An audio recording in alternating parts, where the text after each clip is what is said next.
Assalamualaikum warahmatullahi wabarakatuh. Alhamdulillahi rabbil alamin, wa bihi nasta'in wa ala umuri dunya waddin. Allahumma salli ala sayyidina Muhammadin sayyidil mursalin wa ala alihi wa sahbihi ajma'in, amma ba'd.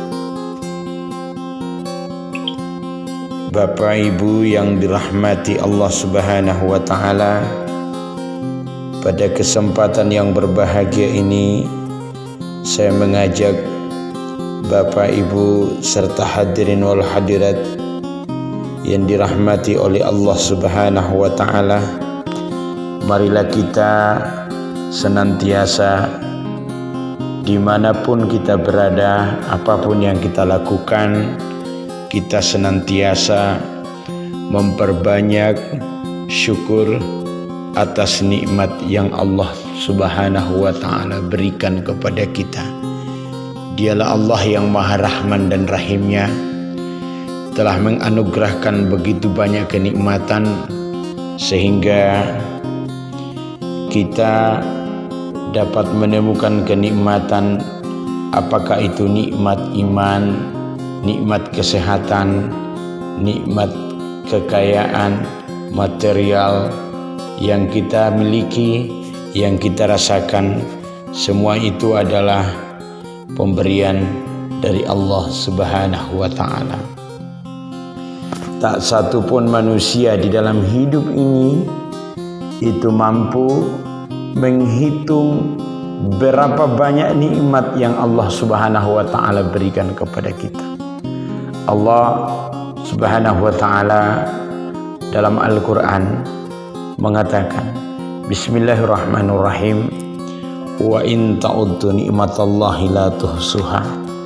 Andai engkau ingin menghitung nikmatnya Allah, niscaya engkau tidak akan dapat menghitung berapa banyak, berapa jumlah kenikmatan yang Allah Subhanahu wa Ta'ala telah berikan kepada kita. Semoga kita adalah kelompok orang-orang yang di dalam Al-Quran yang disebutkan oleh Allah sebagai abdan syakura, sebagai sebaik-baik hamba Allah Subhanahu wa Ta'ala, yaitu abdan syakura. Kepada Rasulullah Muhammad sallallahu alaihi wasallam, marilah kita senantiasa memperbanyak salawat kepada junjungan Nabiullah Muhammad sallallahu alaihi wasallam. Tidak ada manusia yang lebih cinta kepada kita ini melebihi cintanya Rasulullah. Tidak satu pun manusia yang melebihi rasa sayangnya kepada kita ini melebihi cintanya, rasa sayangnya Rasulullah. Tidak ada yang memikirkan kita, keselamatan kehidupan kita, dunia sampai akhirat, kecuali melebihi cintanya, pemikirannya Rasulullah Muhammad sallallahu alaihi wasallam tentang keselamatan kita. Olehnya itu, marilah kita senantiasa memperbanyak selawat kepada Rasulullah Muhammad sallallahu alaihi wasallam.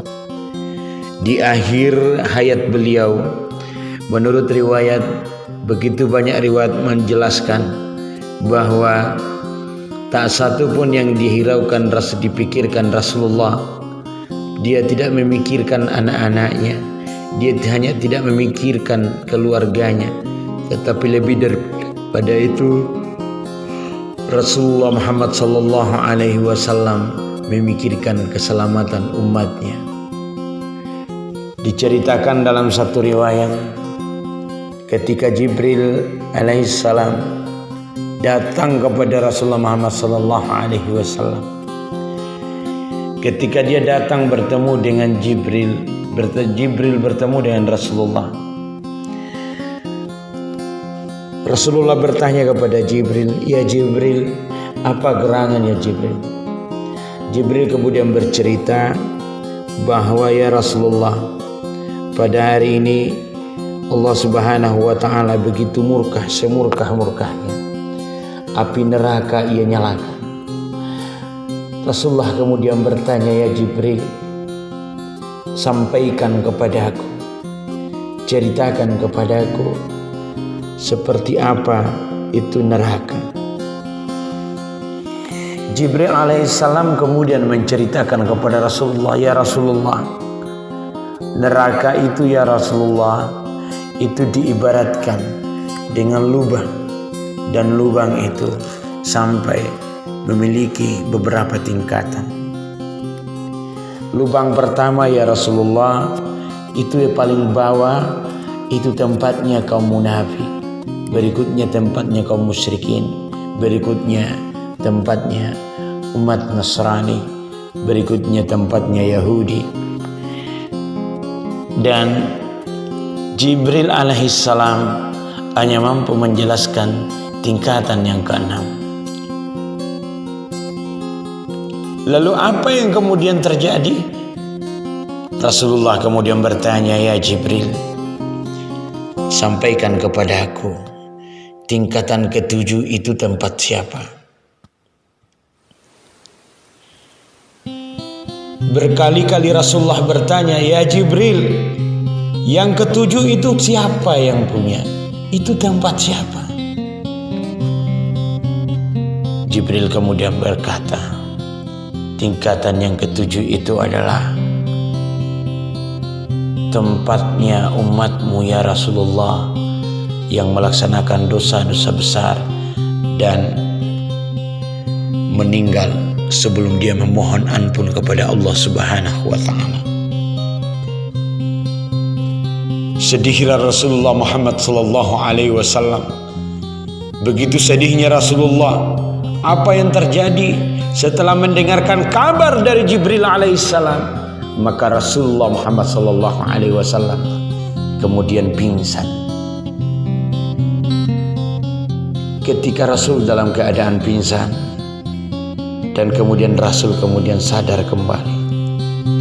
Setelah sadar Rasulullah sudah bersandar di samping malaikat Jibril. Pertanyaan pertama, kemudian Rasulullah bertanya kepada Jibril setelah dari sadarnya, ya Jibril, apakah betul tingkatan ketujuh itu adalah umatku? Jibril kemudian berkata, benar wahai Rasulullah, benar wahai engkau kekasih Allah. Seketika Jibril kemudian berangkat. Rasulullah Muhammad sallallahu alaihi wasallam kemudian masuk ke dalam rumahnya. Setiba dia di rumahnya, Rasulullah kemudian bersujud, dan sujudnya Rasulullah menurut penjelasan para ulama itu selama 3 hari 3 malam. Dan nanti Rasulullah terbangun dari sujudnya ketika Rasulullah Muhammad sallallahu alaihi wasallam mendengar panggilan azan dari Bilal. Hadirin yang dirahmati Allah Subhanahu wa ta'ala, itulah kecintaan Rasulullah kepada kita umatnya. Itu adalah bukti begitu cintanya Rasulullah kepada kita umatnya. Bayangkan ketika mendengar bahwa penghuni neraka yang di tingkatan ketujuh itu adalah umatnya Rasulullah. Rasulullah kemudian pingsan. Dan ketika ia sujud di dalam Rasulullah Muhammad sallallahu alaihi wasallam, sesekali terdengar suara Rasulullah dalam sujudnya didengarkan oleh Abu Bakar. Apa kata Rasulullah dalam sujudnya? Ya Rabb, ya Rabb, ummati, ummati. Ya Allah, umatku ya Allah. Dia memohonkan ampun kepada Allah Subhanahu wa ta'ala. Begitu cintanya Rasulullah Muhammad sallallahu alaihi wasallam kepada kita. Abu Bakar mendengar ketika Abu Bakar berangkat ke rumah Rasulullah dan didapatinya Rasulullah masih bersujud.